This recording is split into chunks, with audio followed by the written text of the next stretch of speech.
Run steep, get high. Run flat, stay low.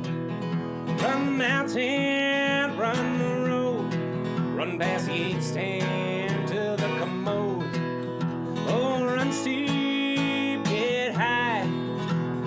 Run flat, stay low. One stream, 2 guys. Mountain Outpost. Now here's your host. Woo! Hopefully you can all hear us. Welcome to episode 20 of the Mountain Outpost pod. We are starting over. Thank you so much. Had a few technical glitches for those of you in the chat. Just a little bit of a warm up. Can you hear me, sir? Now I can't hear you. Can you hear me? We're good. We're good. Yes. We're live. We're gonna do this. We're cool. good. All right. So good. I am your co-host, Jam Jamil Curry, here with Skizzle Fresh Skylar Hall. We have a great show lined up tonight. A couple friends talking about running stuff. We've already been talking for a hot minute here, about 15 minutes, but we had a couple glitches, so we're back in action, and we're gonna go over some stuff in the running world, some stuff going on in our lives, and just happy to be here. Thank you all for tuning in. Thank you. Yeah, the chat has been great. They've been helping to figure it out, so.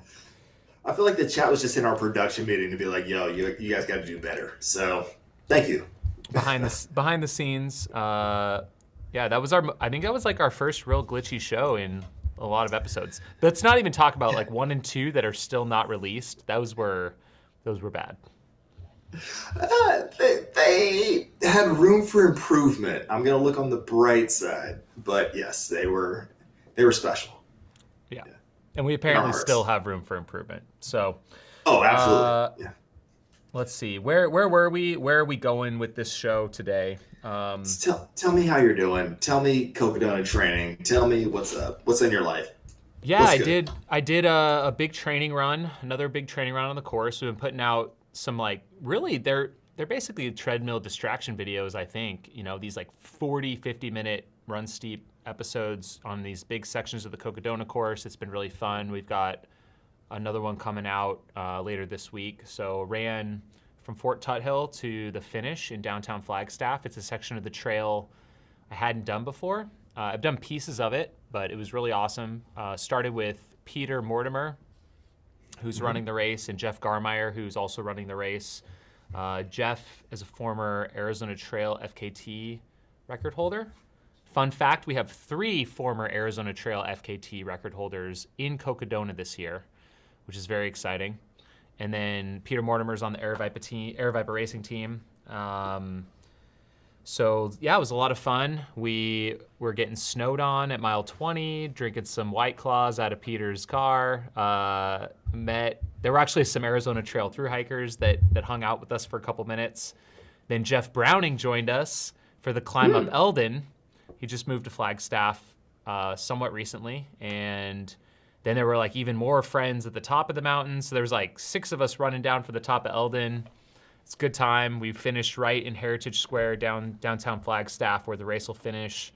And good news, my whole Achilles calf situation seems to have resolved itself. I did roll out twice in the past week, so maybe either that did it, or I don't know. I'm like 2 weeks post second shot now, so I think part of feeling awful was that. That's what I'm chalking it up to. But regardless, I'm feeling in a good spot, so take it for what it's worth. You were worse than my high schoolers. Be like, oh, I rolled out twice with a completely damaged Achilles. I'm like, so I'm good. I'm like, guys, every day you gotta. The 37-mile run cured it. That's all. Felt awful before that. Felt awful during it. Felt great after it. I can't with you. I am so concerned about my pacing rule because I feel like it's all good until it's not good, and then I'm gonna be stuck out there with you. Like, all right, cool. Like, let's just get to the next spot. I don't want that pressure. There will be some ups and downs. You were out at Tahoe. There were ups and there were downs. So True. True. Yeah, that elongated sleep, down. That long road climb, very down. And yeah, I'm looking forward to this. I was actually thinking about it today on my run. I was like, I don't know if I'm ready for running at elevation, but I'm excited to spend probably a solid work day with you, just hanging out and catching up, and just trying to figure out how to entertain you. Because I feel like as a pacer, like that's sort of the balance that folks have to strike. It's like when somebody's in the middle of a race, like how do you engage with them? And you're someone where, I mean, even from like Hard Rock 2015 or whatever it was, it's just like I got to say the least, but just like make sure that you're still alive, engaged, enthusiastic. And I'm like, that's a lot of content that I gotta pitch your way. Be like, so let's talk about. I'm gonna try and be in a really great mood and have a lot of fun on this one. So, also, I was thinking about it. We should probably do the podcast live from the trail. I was actually thinking about this past weekend. I was like, I don't know what we're gonna do with that show, and am I going to have to do it solo? So I don't know if we want to do that for great audio quality, but if you want to check in and get absolutely silly with us, then yeah, we should absolutely do it Tuesday night while you're 150 plus miles in, and see what's the worst that could happen. Yeah. No, I think we should do it for sure. That'll be great. We'll find a bar where we can plug in. We have to do it. We're not stopping. Oh, let's do some me. Okay. I'm not stopping for an hour and a half or an hour and a half to do the pod. We're gonna keep rolling, man. Okay. Well, that should be entertaining. So yeah, we'll have better live coverage than Des Linden's 50K attempt. So we can do that. That'll be fine. Burn. Too soon. Damn. All right. So yeah, we'll make it happen. We do have Cocodona coming up. I think hopefully the regular viewers of the show know what's going on with that, but it is a 250. It's actually 255 miles. Pains me to say it. From Black Canyon City to Flagstaff, it is a huge deal in our world. It's something that I think is going to be something really great in the future. Hopefully, people like it. We'll kind of see. It's the inaugural running of it. We've got a great field assembled. Hopefully, some great live stream. We're going to have a lot of great coverage and content, and it's going into the unknown. This is one of the longer point-to-point trail running races in the world that's ever happened. That's continuous. And it's going through some of the most historic, amazing towns in Arizona, some of the most amazing and diverse landscapes in Arizona, and we're just really excited to launch this. This was something we've been working on really hard for over 2 years, and it feels like everything's coming together. So it's kind of a miracle that it is here, and it's hard to believe that it's here. We've been kind of dreaming about this for so long that it's hard to believe it's real and it's happening. And that I now have to run this and do a 255. So, but yeah, my whole goal is really, this is a celebration of all the hard work that the team has put in. There's literally hundreds of people involved, from our staff, from our volunteers, from all the permitting agencies, the towns, the runners, the crews, the pacers, like everyone is part of this, and we're all making history. And I'm just appreciative of everyone who, is taking the time and spending the money and everything to be part of this experience. And I really hope that everyone who's part of this gets something amazing out of it, whether you're running in it or volunteering or just tuning in from afar. And we want to give an amazing experience to everyone that takes part in any way, whether you are just, watching the dots move on the track leaders page, or tuning into the live, or just following us on Instagram, or taking part in some way physically on location. So we hope that it's a celebration of the sport and an inspiration of what these amazing athletes are doing. There's, I think, from the elites to everyone who, some people have never run 100 miles and are lining up for this thing, which is incredible. And so it's really, really inspiring. That's all I got. It's like my monologue. No, I'm super excited about it. I mean, I'm excited as a non-competitor to be a part of it. A lot of these trails are super scenic, like not the first thing that comes to mind when people think about running in Arizona, like very different than like, oh, we're just like running by some cacti. And it's going to be, if you haven't seen the Cocodona like teaser films, check them out because it shows the real diversity that the state has to offer. But I'm also really excited to bring folks who are either crewing or pacing and obviously running the race to some places in the state that they might not have necessarily been before. Really excited to just like hang out in Flagstaff and check out some breweries, check out some pizza, yell at some people, watch you do the cha-cha slide when you lose our bet. It's gonna be great. So really, really excited for everyone to come hang out, yell at us, and just like be a part of the Arizona experience because there is no one monolithic Arizona experience. There's so much to really take in, and folks are through the course of that week really going to be able to embrace a lot of what the state has to offer. Yeah, no doubt. And yeah, I think this is a unique one for the crews. They have a really great chance to take in what a lot of these towns have to offer, from dining to wineries and bars, and there's some great state parks and national monuments along the way. There's like a Verde Canyon Railroad there's all this stuff that I haven't even done that I'm interested in checking out at some point in the future. So it's really cool. It's good stuff. Really weird. And also, if Jamil's running and I'm hanging out in Flagstaff, just run by and say what's up. Don't be weird about it. Be like, just run up, say what's up, or be like, hey, like, slide in the DMs. We're gonna be at this spot tonight. Like, I might see you guys. So I might drag Jamil out while he's broken after the race and be like, have you met Jamil? And like, we'll see what happens. Like, it's gonna be fun for all involved. So perfect. frequent everything that the course has to offer, and you might just get a random hilarious interaction with the two of us. So do what feels good. Come on out. So yeah, that's kind of the Cocodona update for now. I think we'll go more in depth next week, maybe on the field and some other stuff. So no, it's definitely on tap for next week. This week, the big in-depth part that we're going to do later on this show is diving into the Canyons 100K field, the final golden ticket race of this Western State season.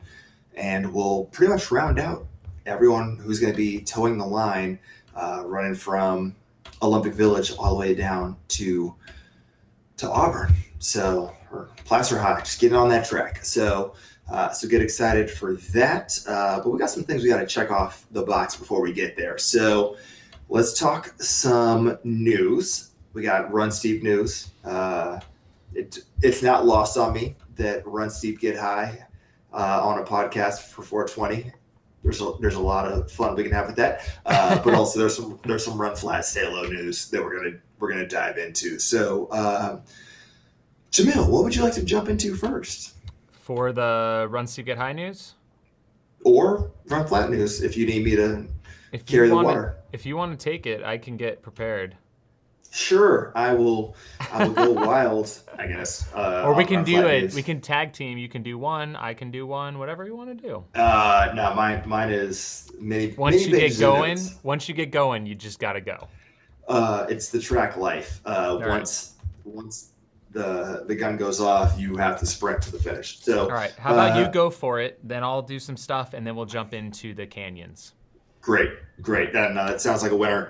So let me talk pro stuff because that's actually a little bit shorter this week. So first and foremost, Des Linden coming back to Boston So after her 50K world best that we talked extensively about last week, it came out this week officially from the Boston Marathon crew that she's going to be towing the line on October 11th in Boston. Will it be her last professional road race?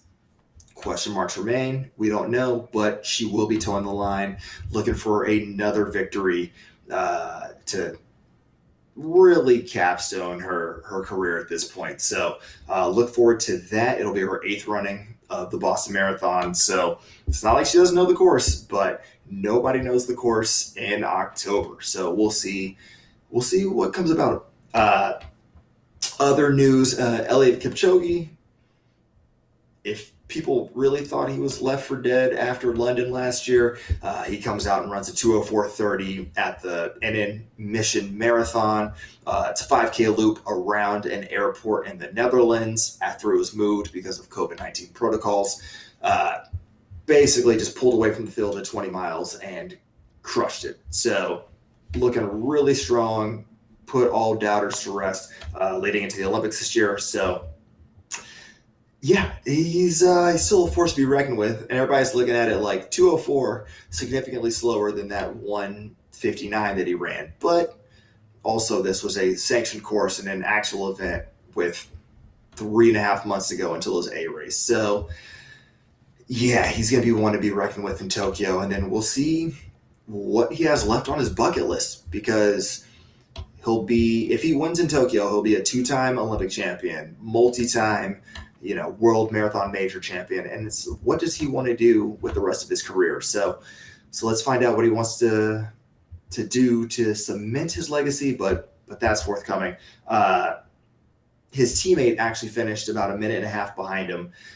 So obviously anyone coming out of his training group going to be a real strong contender as we hop into Tokyo, but just a lot to take in. On the women's side at that marathon, we had a German champion, Katharina Steinrich, won in 2:25:59.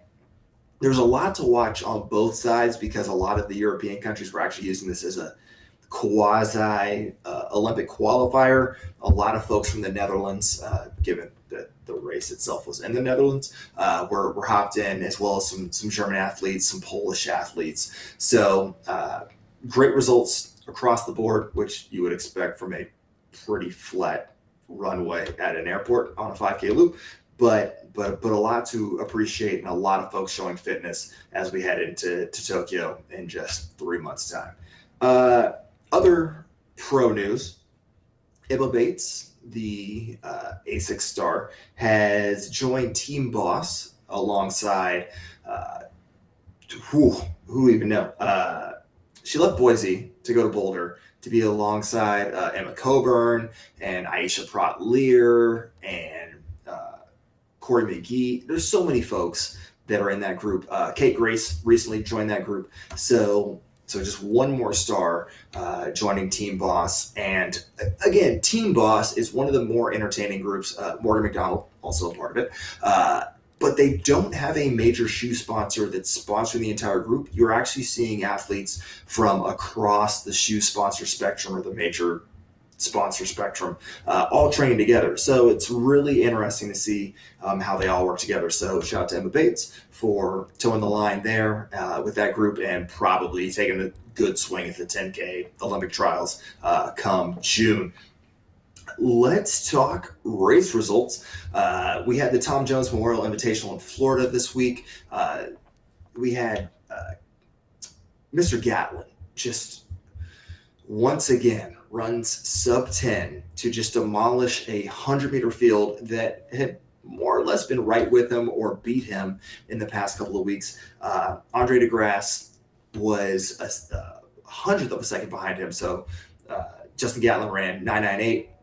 DeGrasse ran 9.99. Kenny Bodnarik ran 10.03. Noah Lyles ran 10.04. Kyrie King, who might have been last week or 2 weeks ago, we were talking about yet another pro to run sub 10. He goes and runs 10.23. So the fact that Justin Gatlin keeps running sub 10 just shows how fickle the 100-meter is and how interesting this Olympic trials is going to be for the short sprints.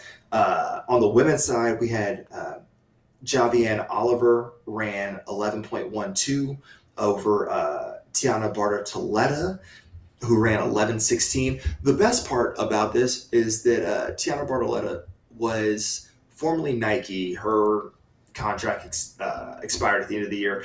Her team name was listed as AARP. And I don't know if that's a fact of her being old and like that being an inside joke, or that's really a track team. But like AARP as a track team is absolutely awesome. So I support that wholeheartedly on its face. Josette Norris of Reebok Boston also ran a 4:07 in 1500. So she's showing some fitness as we start getting into crunch time on the pro side. We also had on the college scene, we got to jump into it because I've been keeping you guys abreast of that. Also Tom Jones, Javon Martin from Florida State ran a 9.94 win legal time. He's the only NCAA athlete who's dropped below 10 seconds in the 100. So again, we have yet another person below 10 in the 100. But again, super fickle event, a lot of rounds, anything can happen. In the 200, we had Lance Lang of Kentucky run 20.39. The person who placed in the top 3 in both of those events, Matthew Bowling. A lot of folks were hyped on him either last year or 2 years ago. The high school student out of Texas. He runs a 10.21 in the 100, comes back and runs a 20.43 in the 200 out of the University of Georgia. Just yoked dude. Really interested to see what happens with him because he's literally a college freshman. We had Jayla Kirkland of Florida State running 11.13 in the 100. Abby Steiner from Kentucky, who was the indoor champion at 200 meters, running a 22.79. And then in the distance, or mid-distance, I should say, Amber Tanner of Georgia won over Gabrielle Wilkinson, 2:01.36 to 2:01.45. And then in the 1500, we had Maudine Skyring of Florida State run a 4:11. So just a ton of good performances from that Florida meet. Great weather, great circumstances on the college scene as well as the pro scene. Just a little bit up north in Virginia, we had a ton of good performances in the mid distances. Hannah Steelman from NC State ran a 15:30 in the 5K on the women's side. Caitlin Toohey, also her teammate, the freshman who was the top freshman at NCAA Cross, ran 15:47. So she's coming into her own. On the men's side, Zach Facchione of Wake Forest won over Robert Brandt by literally tenths of a second in the 5K as well. And then Eastern Kentucky we need to talk about. So great steeple performances at Eastern Kentucky's Twilight meet. Ryan Adams in the 1500, number 5 time in the East, ran 3:37. Good for him. In the steeple, we had a second place finish against pros by Ahmad Jazari. He ran 8:23. Craig Novak won in 8:21. Brian Barraza of Tim Man Elite ran 8:25. Jermaine Coleman was 4th in like 8:31. Comes out this morning that Eastern Kentucky did not have the lines on their track painted correctly. So the steeple was actually short. So I went back and looked at the video. It's a first turn inside the track steeple instead of a third, or the coming off the back stretch. It's normally on the inside. This one's on the home stretch. It was just behind the true mile line, and it should have been at least 10 or 15 meters behind that. Moral of the story is none of these times count. So you have a kid in college who literally had the top steeple time wiped out, even though it was probably only a matter of like maybe 4 seconds at the most. But it's completely negated. So he has to run another steeple. And he had these pros who were trying to run OTQs that were 2 of them who actually ran the OTQ also nullified because a major college mispainted the lines on their track. So that's cool for Eastern Kentucky. You love to see that. So that sucks, just writ large. And the last thing I want to highlight is not technically from college or the pros, but Aiden Ryan, who is taking a gap year from Williams. Shout out Eves. He ran a 13:51 at Brian Clay. So he will be returning to Williams in the fall, I believe, after this weird COVID year, and has one more year of eligibility both in cross and track. And he just demolished what would be the best time in Division III by, I think it was like 14 seconds. So he's one to watch out for when he comes back. So shout out to him. In terms of the NCAA bubble that I talked about last week and a lot of things, if you're watching live track at home, especially, there's going to be a lot going on this weekend between the Drake relays and the Oregon relays and all sorts of things. Big jumps in the steeple. On the women's side, the bubble has dropped 14 seconds. So it is 10:19 in the East, 10:33 in the West. So the women's steeple is definitely heating up, which we would expect because that's not an event that folks run a lot early season. And then in the 5K, we saw a 22-second gap, or 22-second drop in the 5K on the women's side. We saw in a 55-second drop on the women's side in the 10K. So the women are just showing out across the board. In college, a lot to appreciate with basically 3 weeks to go until conferences start. And if you're watching all the free track that you can on YouTube, be on the lookout for the women's distances. They're definitely dropping some heat. But again, on the men's side, we have not had in the West the NAUs really run 5Ks, and even Stanford probably has not run their A guys in the 5K and really the 1500. So it's going to be a weird couple of weeks. So appreciate that as we get into the true heat of the college season. That's it. Let's run flat news in a nutshell. Boom. Jamil, you're on. Bang. All right, here we go. Well, one big thing, it's not a huge surprise. AC, Angeles Crest 100 was canceled. I don't think that's a huge shocker. The large portion of that course was burned this last fall, so that race will always be near and dear to my heart. My first 100-miler. Love that race.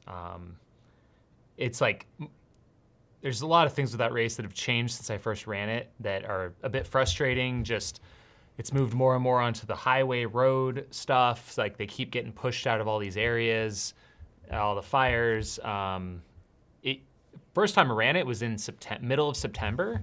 It's like weather was great. Now it's like August 1st and it's like boiling in the canyons, like 100 degrees, which is a fun challenge for sure. Doable for someone that lives in Arizona, but definitely brutal. My brother was supposed to run it, so I was probably gonna go pace him, but we'll see. I mean, it's the forest just got devastated, 115,000 acre fire. Not a lot you can do with that one. Mm-hmm. Let's see, what else do we have? There's a guy attempting the 7-day treadmill record. I have to check in on that for this week's show. I actually don't know where he's at, so stay tuned for that one. Of course, Des Linden ran a 50K world record on a 6.6 mile out and back course. There was some shots fired by Treeline Journal, I think. This had nothing to do with us, but about the live coverage situation, which was funny.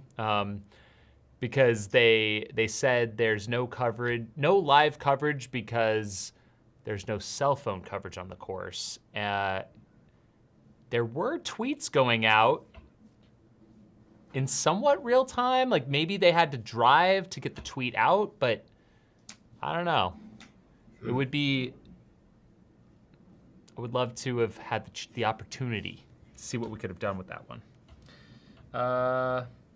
There was also another big road 50K in Hawaii that was put on by Hawaii Mountain Running, but it was on the roads. So they had a certified point-to-point course.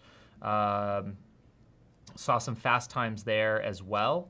A couple couple guys ran sub 3 hours. So we had Fernando Cabada, Anthony Kunkel, and then Kat Bradley, first ultra in probably 2 years. She came out for Mesquite Canyon, just did the 30K. She ran a 3:32, which is great to see. So another Brooks athlete, a couple Brooks big performances there. Let's see, what else did we see out there? Oh, here's a good, yeah, we gotta talk about this. Did you see Zach Clark from The Bachelor, I guess? Yeah, and you would know this, because I don't watch, I don't watch TV, period, but I know you're a sucker for The Bachelor. So Zach Clark, I literally know nothing about him, but Chris Chavez and him teamed up. They did a group Goggins 4x4x48 in New York City. It seemed like they stayed at some hotel. That sounds really fun. Like getting a group together to meet up to do those runs as a group, you know, have a core group and then everyone can come and join. I really like this concept, and maybe I'm thinking a Mountain Outpost version of this somewhere would be really fun, that we could invite the community to come and take part. What do you think? This is my pitch. News. This is my pitch to you. Yeah, news to me. Yeah, I'll take that under advisement. No, it's actually a really dope concept because obviously I am a fan of the Bachelor franchise. Just like, if you want to feel good about what you're doing in your life, you can watch the Bachelor franchise, but like, at least I'm not as bad as insert any of these people on here, most likely, and you're fine. However, Zach was a really interesting person on Tayshia's season of The Bachelorette. So he, if you're unfamiliar with him, he is someone who had struggled with addiction, had gone through all sorts of like anguish, mental health issues, things like that, and ultimately has been sober for, I don't want to overquote this, I want to say it's 7 years at this point, but he also has a nonprofit that does, it basically funds folks who are looking to get into recovery. So that was the impetus to do this Goggins Challenge, is to be a fundraiser for his organization to help folks who have addiction-related issues to seek treatment and ultimately get the help that they need and deserve. So, so great cause on its face. And he happens to be friends with Chris Chavez because of a mutual buddy in New York. And I followed it all the way through. Like, I listened to the podcast that Zach did with Sidious Mag beforehand, listening to Chris talk about all of the gusto that went into that weekend. It is a wild event when you really think about it. It's like, all right, cool, you're going to go for a run at 1 a.m. or 2 a.m. And it's like, even though it's 4 miles, it's like you can't get a good night's sleep, run, and then like drop back into that sleep. That's just not how it goes. But Zach also had folks from his foundation come in, either who work there currently or like recently on their path to sobriety, and they would come in and talk about their experiences. So these folks who might not have necessarily had an experience with folks who are going through recovery had the chance to really hear from folks and their lived experience, which goes so much further than just like reading something in a book, on a blog, whatever. And it was awesome. It was awesome to hear the personal impact that whole team had in doing that challenge. And it was awesome that they were able to come together through running as a common focal point. Like, there were some low mileage folks in the group. There were folks who have done high mileage before. There were folks who hadn't really seen anybody through the pandemic, all coming together. And then you had like the community writ large, like, hey, like, I didn't know this was a thing that you were working on, but I have a personal story with recovery. Like, I have a friend, family member, whomever. And so like, I want to come out and support you. So like, they would just show up outside the hotel and like run a 4-mile loop with them at who knows what time of the day. So it was awesome to follow. And I wholeheartedly get behind both Zach Clark for pulling this together and bringing light to it, but then also the entire Sidious Mag crew for shining light on not just running as a way to build a community, but also specifically, mental health and addiction awareness, and how we can support folks moving through crisis and ultimately trying to get their lives back on track. That's great. It was cool to see. Yeah. So that's that. That was awesome. Check it out. It was a good time. But yes, if we want to do some Goggins challenge stuff, I'm gonna need to train for it, but we can. I mean, you got this. Come on, 48 hours. You can do it. I'm not young anymore, man. I feel like we can. This needs to be something well planned out in advance. I'm not young anymore. That's not really what we pride ourselves on. We don't plan well. That's our issue. So we should think this one through. But yeah, we'll get weird. We should follow up on this one. The Ninja Loop. So can you help shed some light on this? Because I feel like I perpetuated some issues here. I didn't do enough research, possibly. I got called out in the DMs, so I got to correct this one. But there was 2 different athletes who are notorious for just sniping FKTs. We got Andy Wacker and Bailey Kowalczyk, and they both went after this Ninja Loop FKT. Do you know much about this? You must, since you're from the Bay Area. Can you enlighten us, please? To some degree, yeah. And I would refer you to Devin Yanko's Instagram post for like the full story of this. But basically, this really started because Devin highlighted the actual comment or the description on the FKT website around the Ninja Loop as being completely factually inaccurate. And so she wrote her personal history of it because she was one of the founding 4 members of the Ninja Loop. And it's really an opportunity to, for these friends in the heat of the night, early morning, get out there and just like embrace the miles together. It was, she really loved ninjas, which was part of it, but also like they'd start in the early morning because they're people with lives, and that's how this whole thing went down. And it was them who built this sense of community. They started it. People started to hear about it. As a result of it, the community grew, not just for joining them, but also even broader sense, joining the San Francisco Running Company group runs, all sorts of elements. So I would refer you to the Fast Movie Instagram, as you're seeing on the page if you're watching this live, to read the full story. But basically, she took issue with how the Ninja Loop was represented on the FKT website and said that's not the backstory of it. This started as a true community event, and now folks try to snipe out this FKT.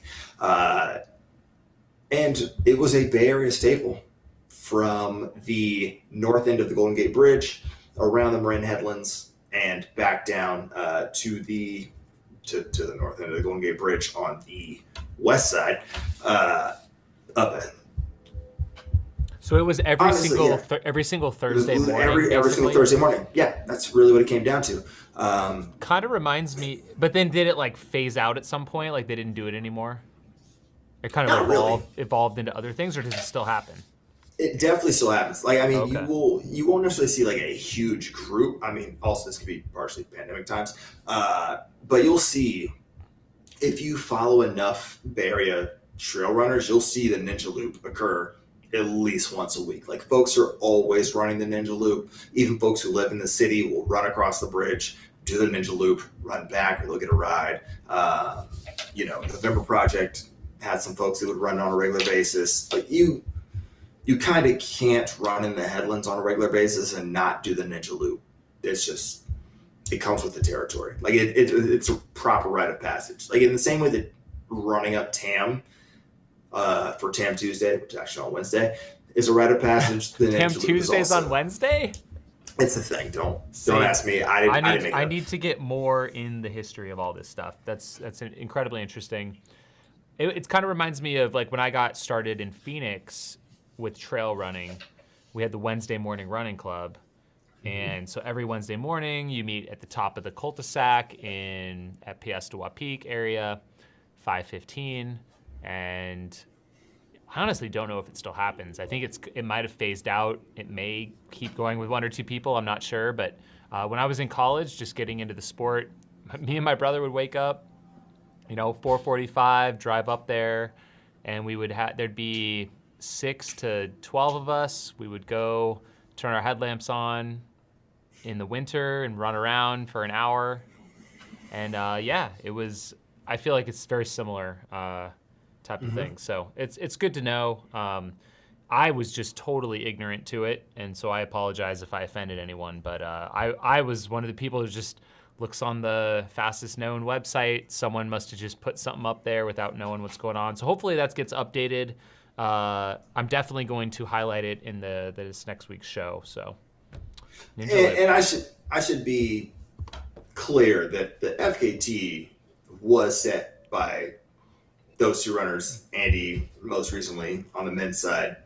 It's the description of it that's been the issue. So we got to pay homage where it's due. Yeah. And I'm waiting for Patty O'Leary to come through and try to take that FKT back, because as the gatekeeper of the Marin Headlands, apparently, that's his job. So we'll see what happens. Yep. Other than that, we have Canyons is this weekend, right? We got to talk about that. We also have the 100-mile championships this weekend in Vegas, and it's going to be hot. Yeah. 90s. Yeah. For 100 miles in Vegas. Light work. So, yeah. Reagan is pumped. We'll see what happens. It's going to be fun to watch. Should we, I guess, move into the canyons itself? Yeah, let's do it. Okay. I was going to pull up from our friends at Treeline Journal, of course. Yes, friends of the pod, Treeline Journal. They like when we say this. As they've earned at this point, so I'm totally down to support them on this. They put up a Canyons 100K preview. If you're unfamiliar, Canyons will be the last golden ticket race for these 2021 Western States. So 2 men, 2 women have a chance to earn their chance to toe the line in less than 2 months, or I guess really 2 months after this weekend. This is going to be a wild one, because this is not the normal Canyons 100K course, which I think is very important to point out. Yeah, exactly. So thank you for pulling that up. So because of the COVID restrictions, it's basically a point-to-point, starting at the Auburn Overlook and going up to China Wall. Obviously, it's a 100K in distance, but it also climbs something like 15,000 feet in the course of that. So as much as you want to talk about buttery smooth, sort of either single track or double track California trails, this one's going to hurt a lot for anyone who's running it. And again, this is not the cool temperature sort of area of California. Luckily, there's a weather system moving in that's going to bring rain on Sunday. So Saturday should be a little bit cooler, a little bit more humid. You know, if you're a heavy sweater, then might be a little difficult, but it should be more reasonable than it otherwise would have been a couple weeks ago if this race would have been run. But this is going to be a nutty course. It's basically if you think of Western States as a downhill course, invert that in your mind, and that's what this Canyons course is going to be. So get excited. It's going to be absolute mayhem. It's going up. Is that reverse on the States course there? It's kind of it's using some other stuff, huh? Some other trails. Then part of it's on States course, probably through here, Cal 2, right? Mm-hmm. Then up through Forest Hill.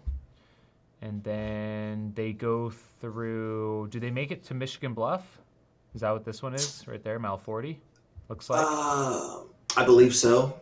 Yeah, but it actually finishes like China Wall itself. There's one section that actually goes out and then comes back on itself. Yeah, there's like a loop out there near Deadwood.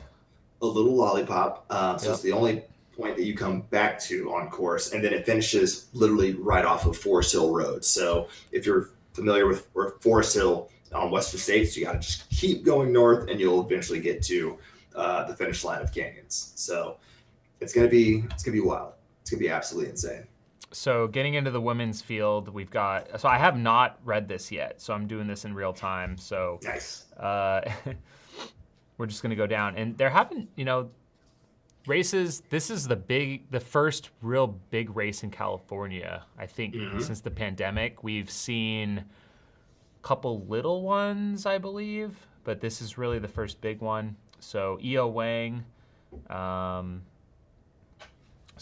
mean, there's not much to say about her. Incredible athlete. She's. I'm not going to read all of these, but yeah, go ahead. I was gonna say, no, she's been posting some pretty impressive things, both on Strava, but also just on Instagram. The Under Armour athlete. I've been doing some sessions with Mikey O, Coach Mikey O, and you can never count her out. Like, just as someone who is local to the Bay Area, can easily transport her way up there, and has been so damn consistent over the last 3 years for California-based ultras. She's ready to rock. So I'm just gonna say that. Great. We got Taylor Nolan, and I haven't seen. Obviously, a lot of these athletes I think just haven't raced lately, so. Tough to say for sure. I guess they probably go into it how the training's going. Nicole Minnette, I don't know that name. Do you? Yes, she ended up finishing second at the Carbon X2 event by Hoka. I should know that. Yeah, I mean, in fairness, the women's side of that Hoka event got kind of wild there in the last 15 miles or whatever it was. But she finished second. Very strong performance behind Andre Tanguy, and who's also running. That is correct. So the French athlete. So it'll be interesting to see if they end up tag teaming for a while.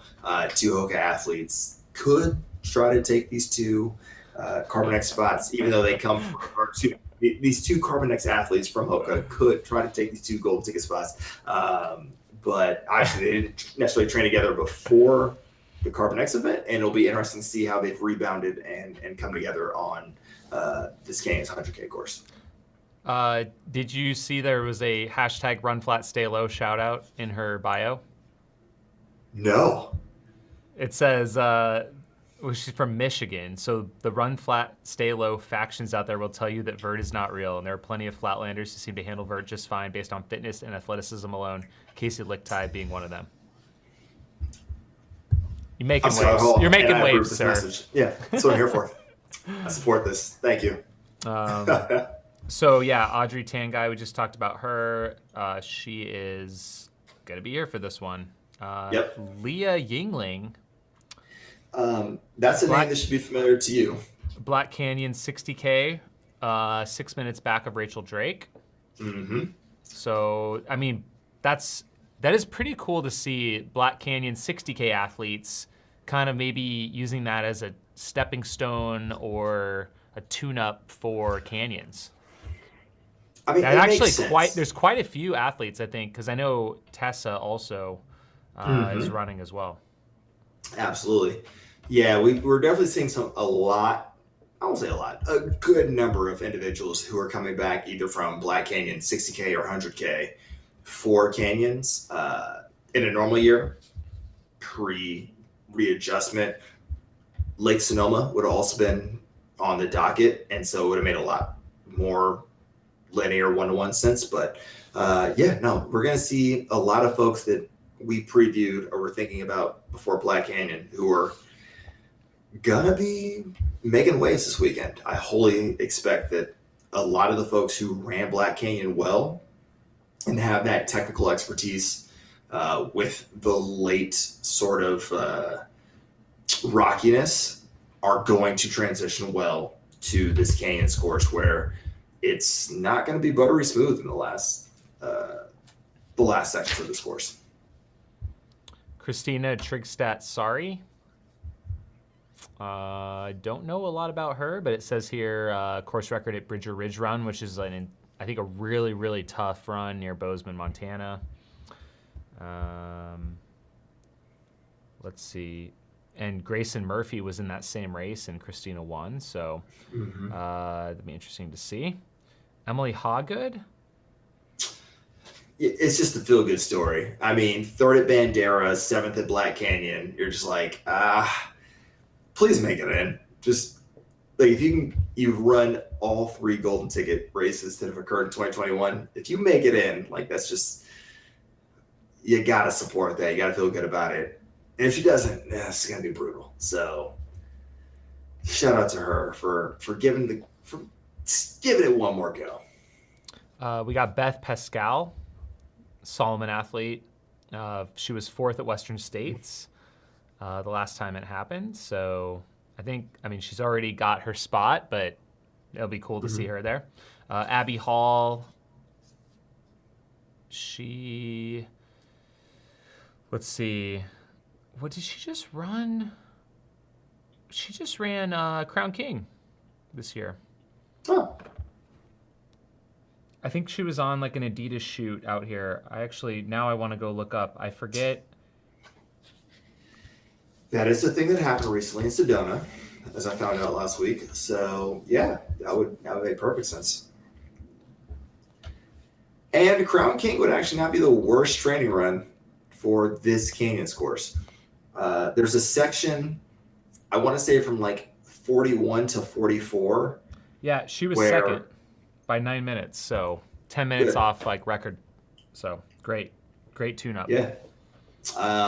There's a section from mile 41 to 44, I believe, on this Canyons course that climbs like 2,000 feet in 3 miles. So if you can run Crown King well, you're probably in good climbing shape for the back half of this Canyons course. So that's good for her. Good to know. We've got Erica Hoagland, and she's a local racer. Looks like lots of experience on a ton of the local races in the area. Yep. And then there's just a huge list of like additional names here. Tessa Chesser, of course. Eve Rebenek, that's another Arizona name. Do you have any others here you want to highlight? No, I mean, it's honestly, we could spend all day on the women's field. Like, it's going to be absolutely nuts. Like, it's awesome. So deep. It's so deep. This is cool. Kathy Dionofrio, I cannot say her last name, but 2 times Western States champ from 86 and 88. That's awesome. When she was 21 and 23 years old. That's pretty incredible. There's also a 15-year-old. In this Scroll list? up slightly. Yeah, now scroll up a little bit. Yeah, there's literally a 15-year-old. Marina Hobson, 4th at San Francisco 50-50-50 miler? What is the San Francisco 50-50-50 miler? It's like a 50K and 50 miler. Like But it's not the North Face? Something else? No, okay. It's just a run around there. But the fact that there's a 15-year-old has semi-impressive times and legit, I'm assuming didn't have a whole lot of in-class time over the last year, probably could have put up some real training. We'll see what happens. So cool. Moving on to the men. It's wild. All right. This is new to me, so I've saved it for you guys. It's gonna be exciting. Anthony Costales. Let's see, 2:13 marathoner, and he won so far this year. He's been racing in Utah with the Mad Moose, the Herd, Behind the Rocks 50 miler, and Moab Red Hot 55K. Course record there. Anthony won 2019 Way Too Cool 50K in 3:17. So he's got some speed. He's raced in California in that area before. And this, according to this, 100K debut. So pretty exciting to see what he's capable of, especially on a climbing course. So we'll see what happens there. Avery Collins, speaking of 420, Canna athlete. Nailed it. Uh, Oh man. it looks like he's been putting in some great training. Silverton, Colorado resident, so he'll be dropping down, getting that leg turnover maybe, hopefully.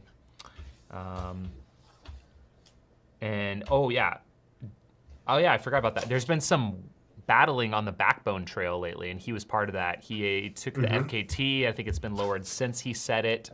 So that's probably a pretty good trail to be training on. California, a lot of climbing. Yep. We should do that sometime, me and you.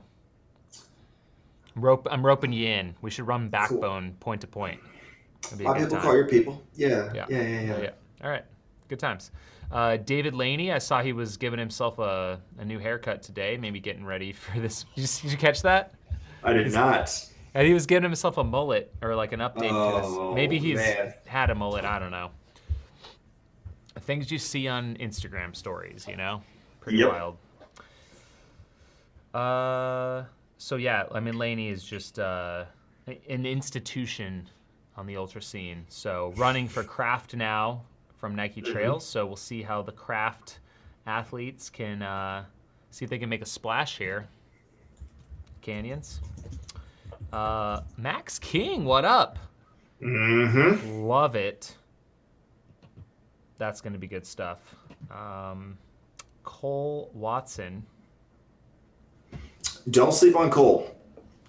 All right, so he was the person who Jim Walmsley was talking about before the Carbon X2 event, who ran like a 40-mile training run at like 5:30 pace or something. Like, he lives, I believe he lives in like the Davis, Sacramento area. So if he wants to run on these trails, very accessible. But the dude is just like super consistent from a training standpoint. Hoka athlete, well supported, well networked to understand how to run this type of race. This could be a big breakout for him. Awesome. We got Noah Brodagum. He is from Salt Lake area. Oh no, we lost him, folks. All right, we're gonna try and bring him back in here. Bear with me real quick here. All right, we'll try and get Skylar back in once he pops back in. So Noah Brodagum,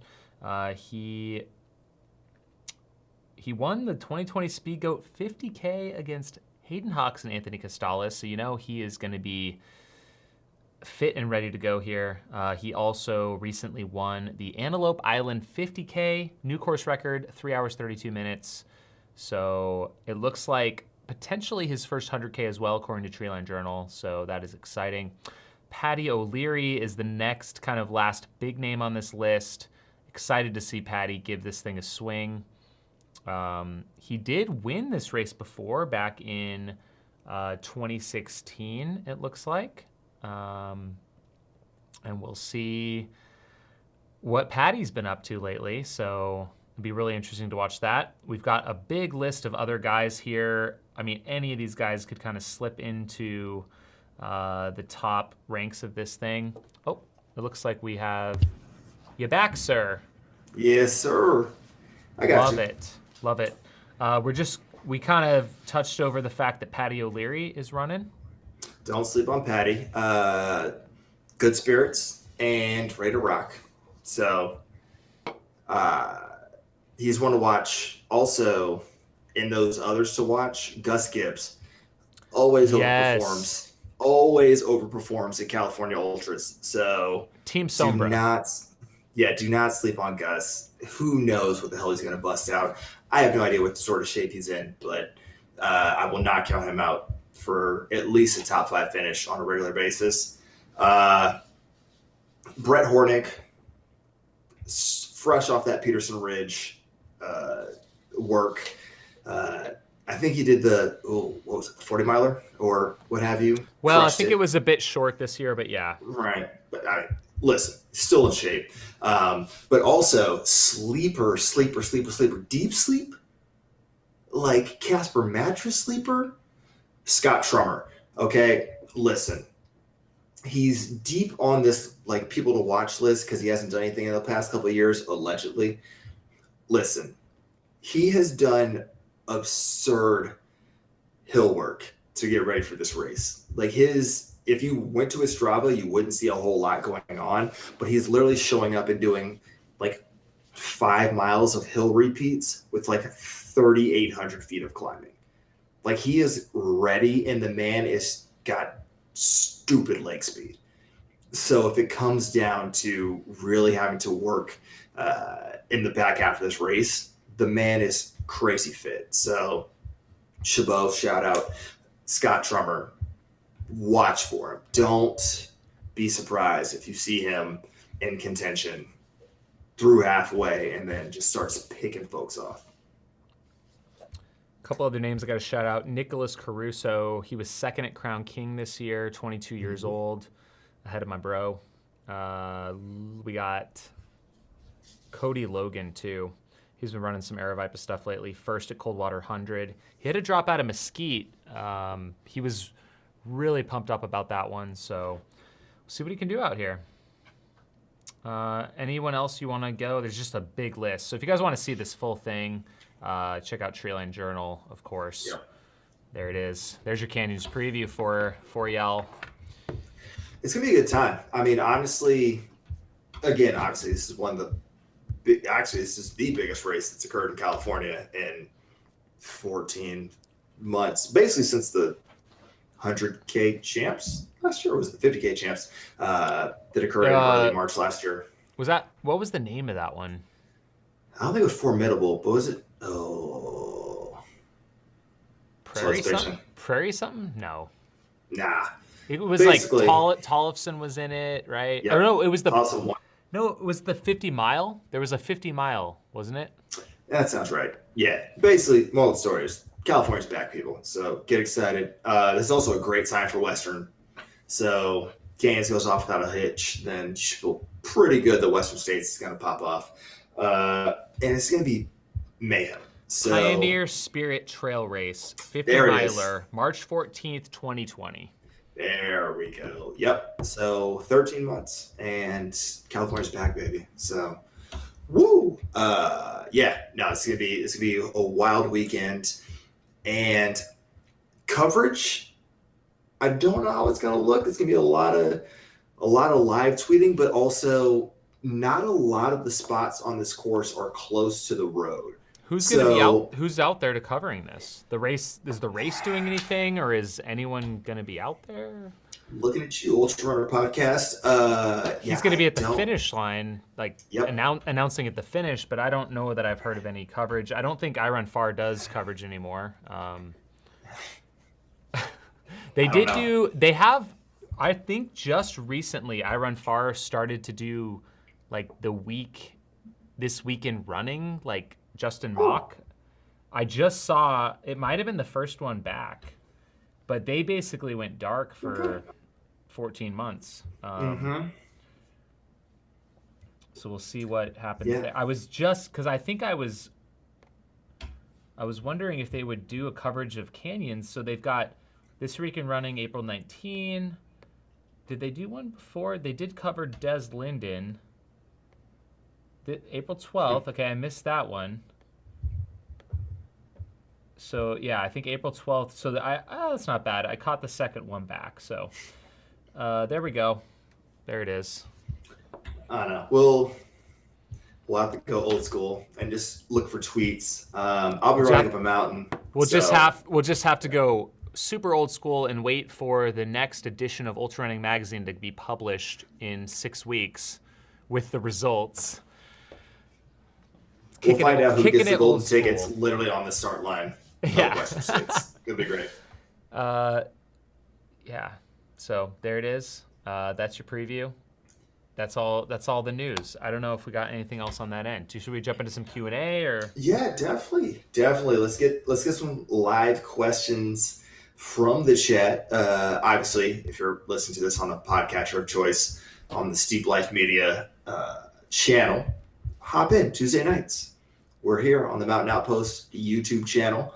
If you're here with us live, drop those questions in the live chat. And then also make sure you hit that subscribe button, that like button, hit the bell, tell a friend to tell a friend, and let's hear what the people want to talk about, my sir. All right, we've got, well, first off, just a shout out to Treeline Journal for a race preview, Thomas Bowling. Andre Lee, excellent preview of Canyons by Treeline, so lots of shout outs and love there. Are either of you going to Western States? This is from Marathon 007. You going, sir? I literally was thinking about that a couple days ago to ask you, are we going? Maybe. I put in for a media pass. Haven't heard back, so maybe. I currently don't have anything that weekend, mostly because I've been assuming that we were going to have to go. This is how this goes. Is Jamil lets me know if I have to show up somewhere, and then I just kind of magically show up somewhere. So, all right, we'll give you an update soon. We got some Thomas Bowling, Skylar. A few weeks away. But what will be the best events to watch at the SEC Championship track meet in 3 weeks? I know Ole Miss has some awesome men's distance runners. Well, not really on the West Fly situation, but I mean SEC. You always want to watch the sprints. I mean, you obviously have Terrence Laird's lighting it up, so you gotta watch that. That 4x1 for both men and women is going to be nutty. There are some sneaky distance events. But honestly, depending on where the NCAA bubble is, we might see some folks sort of like coast in, not do much of anything, recognizing they're already qualified for regionals. So, yeah, that's kind of where I'm at. But let me come back to you in 2 weeks and let's see where things really lie. Brian Aaliyah, always dropping some great comments. Skizzle, did you catch the Beer Mile pod this week about fixing track and field? No. Do you watch the Beer Mile pod? On occasion, especially when they did the Texas qualifier stuff, like that journal time, they've done great content. Which does remind me, though, let me take a quick aside. Boop. Two Black Runners is going to be at Kansas City qualifier on May 1st. So really excited. You basically have some like youth coming through on the commentary side. It's gonna be super exciting. Wait, so really excited to see who is it? Two Black Runners. They do the running report on YouTube. They recently came through. Honestly, it might have been like yesterday or 2 days ago that it was announced that they're going to be at the Kansas City qualifier. So really excited to see what their daytime coverage is going to be, and then also they're doing on the field post-race coverage. So excited for them. Shout out. It's going to be just really good coverage for that Kansas City qualifier on May 1st. Is it called the Running Report YouTube channel? I think it's just Running Report. I don't think there's a "the" there, but Running Report. Yep. Yeah. There it is. All right. So they're going to be through, and I'm always about trying to get new voices in the sport, especially those from different backgrounds. So really excited to see them. And then Beer Mile Pod is going to be also on the scene at the Kansas City qualifier, which is how this all came we got to shout these guys out. They need more views for sure. Yeah. I haven't found these guys yet, so thank you. Yep. They got some good followers though, for sure. Mm-hmm. Yeah, no, I mean they're for their age and like what they've been doing, they were crushing it. So really excited to see them be able to get a little bit more shine, and we're gonna show some love here, so folks can check out their content before Kansas City qualifier with Charles and Miles and Citius Mag on May 1st. So shout out to them. And Beer Mile Pod is also going to be there. Have not been able to catch up on things recently for Beer Mile Pod. I've caught a few of their interviews. I guess we'll pull them up too because we're here talking about it. All the running YouTube channels. Show them the love. Show them the love across the All board. right, we got some love here. The Beer Mile pod, they're doing some stuff as well. Mm-hmm. They do some challenge stuff too. Mostly drinking and running. So I mean, Beer Mile pod, that makes sense. Maybe Yeah, competition. Do you know those guys at all, or you just? No, I have no idea who they are either. All right. I mean, I know who they are. I just don't know them personally. You haven't like touch base with them or whatever. Yeah, no. Listen, nobody's trying to take down the beer half marathon. Like it's a very niche group. I was about to say we should do like some sort of challenge, us versus them, but then I'm like, well, I better start training the drinking aspect because I'm going to be like a lead anchor to on your side of things. So it's not good. Yeah, I don't have the lever I did 5 years ago when I did that beer half marathon. So yeah, the cask race or something. That's it. Listen, I'm very down to still do that concept, but like, I don't want to have to drink 4/5 of the beers. All right. So, help me help you. Help me help you. Sounds great. We have a question from Thomas Bowling. Jamil, are you going to have anyone pacing you at Hard Rock this year? You going to be in Silverton? Yeah. I think you said you were going to be there. Funny story. I was originally DJing a wedding that weekend. I'm now going to a wedding that weekend, but the wedding is in Colorado. So there's a world where I might be able to slide down, pace you early, hate my life as I drive back up to Denver, and then be half asleep through an entire wedding ceremony and whatnot. Grouse to Ure. Sure. Because that would be the earliest possible. Yeah, that makes the most sense. I've never seen.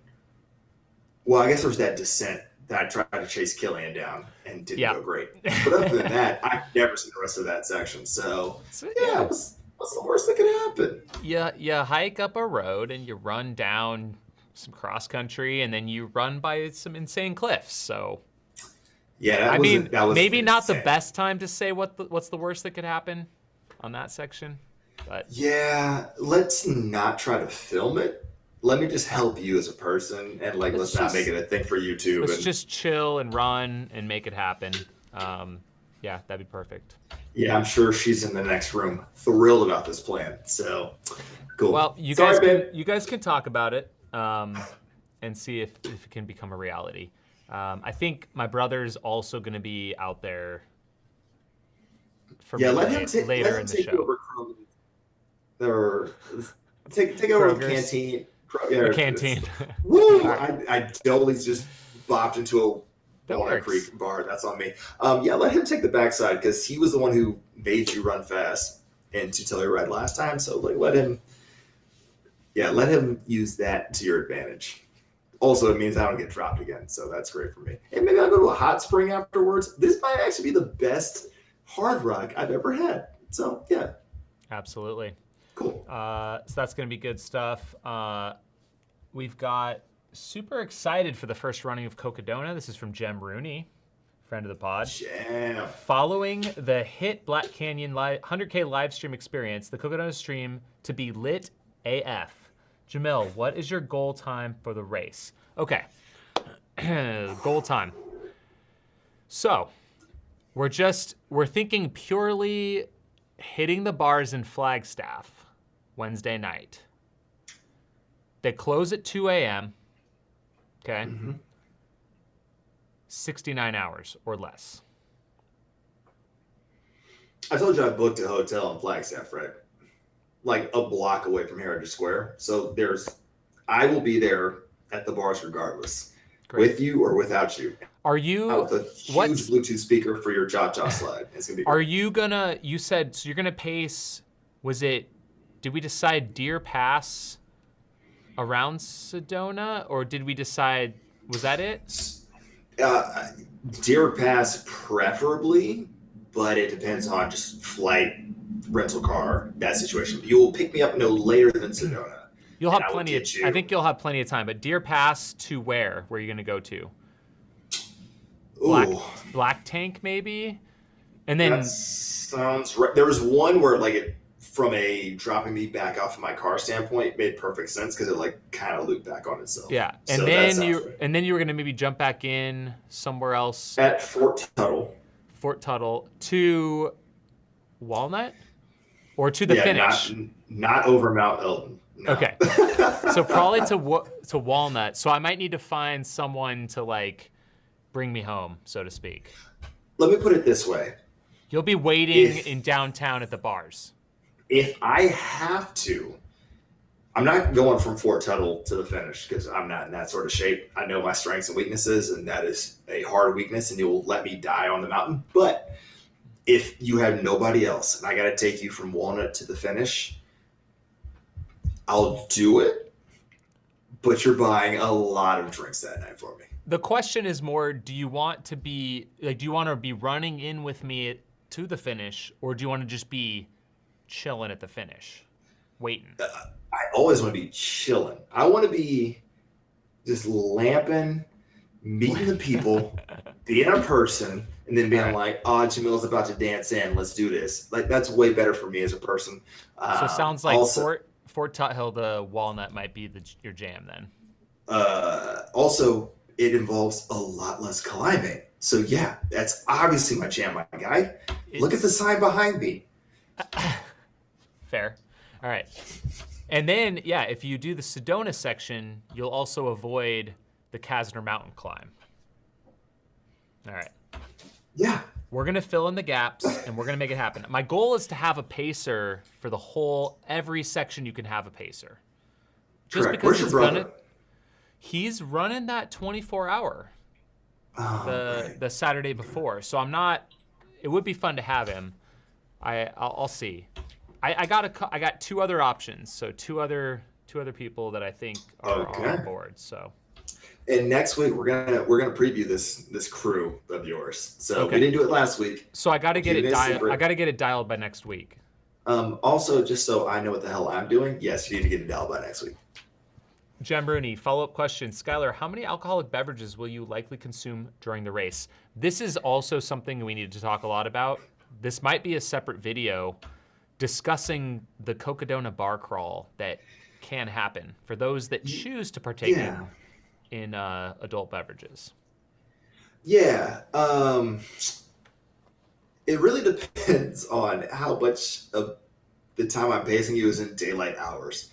Because I'm also a heavy sweater. So I will be mad dehydrated after this run no matter what happens. And I need to refuel before I even contemplate going to a bar. But I'm flying in on a Tuesday and I got 48 hours basically. So I'm going to go over under. I'm going to set the line at 13. I feel like 13 is 13 drinks while you're pacing? No. Just over the course of that time. The trip. Okay. That's fair. Yeah, because I'm banking on you finishing early enough that I can get you messed up. And so that's where I'm at. And I feel like 13's a good over-under line I'm going to set. Wednesday, which might be the day I finish, Cinco de Mayo. Yeah, that's why I'm setting the line at 13, my guy. It's going to be fun. All right. There we go. We're going to get you. You're going to die. It's going to be great. Andre Lee, shout out. He's also running the race.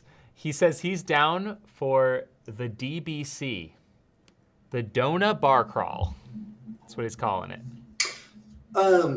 Question. This is a weird thing that's never happened in the arc of this podcast. I'm going to ask him, how many 50Ks does he get to qualify that race as? Yeah, Andre. So Andre's running 50K every weekend. It's close to every weekend for a whole year, 50 in a row, I think. Mm-hmm. Or 50 and 50, something 52. Like that. Yeah. 52 and 52. Andre, do you get to count this for more than one in your personal rule set? Or is this just count for one, and then you got to turn around the next weekend and throw down another? Let us know. I greatly hope the former. He says he says it counts for 5. So good. Okay. Cool. So he gets to take 5 weeks off after this. Except I know he's going to want to run Pinal Peak. So yeah, that's going to happen. Oh man, that guy's a wild guy. I love We it. got from Marathon 007, Courtney DeWalter and Megan Hicks did an Everest elevation equivalent challenge on a loop in Moab. They did 60 miles for fun. What do you think about that? Yeah, for fun is a pretty good description for both of those individuals. I mean, what does Courtney really have next on the calendar for her? You team. Pacing at Hard Rock? Pacing at Cocodona? Whoa. Okay. Whoa. All right. Tell me about it, sir. What? Someone. That's the rumor. We'll find out maybe next week. But Okay. back to Andre Lee. I'm just kidding. No, but he's clarifying 50 Ks in 50 weeks is the Okay. challenge, Cool. which is amazing. No pressure. And he's like 30, I think he's 34 in right He's now. deep in it. Yeah. Deep. So that's a good way to knock out 5 in a row. There was a slight discussion about the fact that if we made Cocodona a couple miles longer, it would be a Deca marathon. Listen, it finishes in the heart of Flagstaff. If you want to run past the finish line and then come back on your own volition, go out. That's on your own time. Yeah. Courtney is running, I believe, San Juan Solstice 50, then Hard Rock UTMB. Okay. So that's a reasonable. Yeah, we couldn't plan. quite get her to run Cocodona this year, so maybe in a future year we'll be fortunate enough to have her. But Maggie Gutierrez is running, which we're super pumped about. And we're kind of bleeding into next week's show. We need to save that for next week. We'll do a full rundown. Maybe Treeline Journal will bless us with a preview. You never know what'll happen. It is a stout field. They did tweet about it today. Maggie versus Corey versus Michael McKnight. It's good stuff. Good stuff is happening. Oh wait, so you're not even in the top tier of individuals? No. Have you seen my That Strava? sucks. Yeah, unfortunately, because we have a bet going. And I'm Yeah. like, oh, I'm gonna crush it, and then he runs a 40-mile week. So I think Taggart Van Etten in the last 5 weeks has run more miles than I have in all of 2020 plus all of 2021. So yeah, that sounds right. Yeah. it ain't going well over here. We have so much to preview next week. Now that you mentioned that, there's so much happening the weekend of the 30th, 1st and 2nd. Oh yeah. And then Cocodona. And Oh, man. Andre Lee, 33 and 34 weeks so far. Yeah. Light work. He's gonna get ahead, so it's gonna be good stuff. Good. So yeah, we got a lot to talk about next week. What else we got to rap about? Are we getting close? I mean, it's hard to know based on the clock because of our early technical difficulties, but I feel like we're in a good spot. We're at 138, and then we had about 15 minutes of garbage at the beginning. Garbage audio, garbage video. We're gonna clear that out. That's fine. So, yeah, I don't have much else to say other than I'm really excited about next week's show. There's so much happening in the world of running in the next 13 days that, if you are a fan of anything, it's going to be great.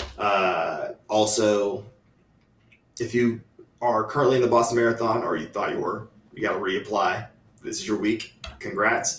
And then, dude, we're gonna get nuts for Cocodona. I'm really excited about our plans, and not just me and you, but the crew as a whole, and just the greater live stream and Air Vipa and Discord community. So if you're not following us in the Discord, hop in the Discord, be a part of that community. Link in the description on YouTube. Just chat us whatever the hell you want. Honestly, We need to be more active because we're not getting a lot there. So we got to step it up a little bit. We'll see what we can do.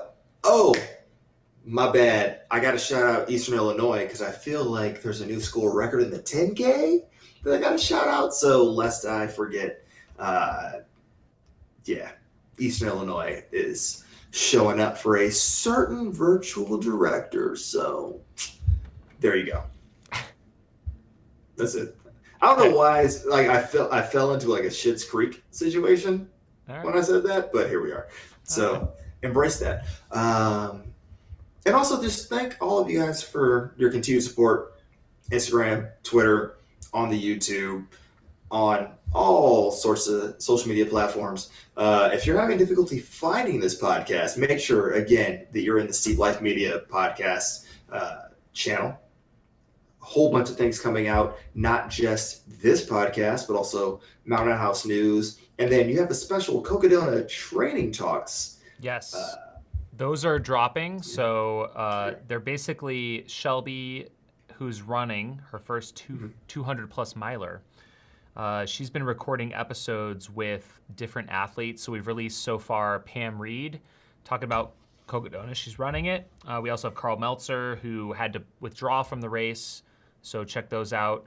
And if you're having, like you just said, you're having a tough time finding this podcast, it's probably because I haven't uploaded it. So we're going to work on that too. It's going to be good times. Great reminder. My fault. That's what I'm here for. Just sneak dissing in the middle of the podcast recording. But, I mean, that's probably it for us, though. So, obviously, if you have any topics, questions, things you want to hit us with, the Discord is always the best place to hit us. But also, feel free to drop a line on Instagram. Make sure you subscribe to the Mountain Outpost YouTube channel. Subscribe, hit the bell. You'll get notified when we go live every Tuesday night. No idea how the hell that's going to work next Tuesday.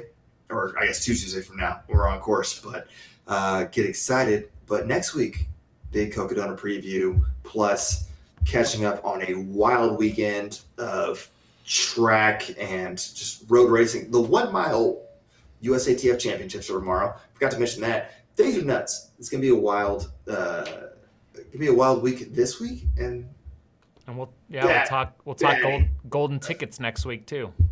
It's gonna be nuts. It's gonna be insane. So make sure that you are tuned in. All the notifications, hit them, and then tell a friend to tell a friend, so we can all be in the community next week. In the chat, getting weird in the Q&A. Otherwise, we'll catch you guys next week. So I've been Skizzle Fresh. He's been Jam. We'll catch you guys. And as Charlie Seymour would say, lightly touch the like and subscribe buttons. Thanks for watching. Thanks for listening. Deuces.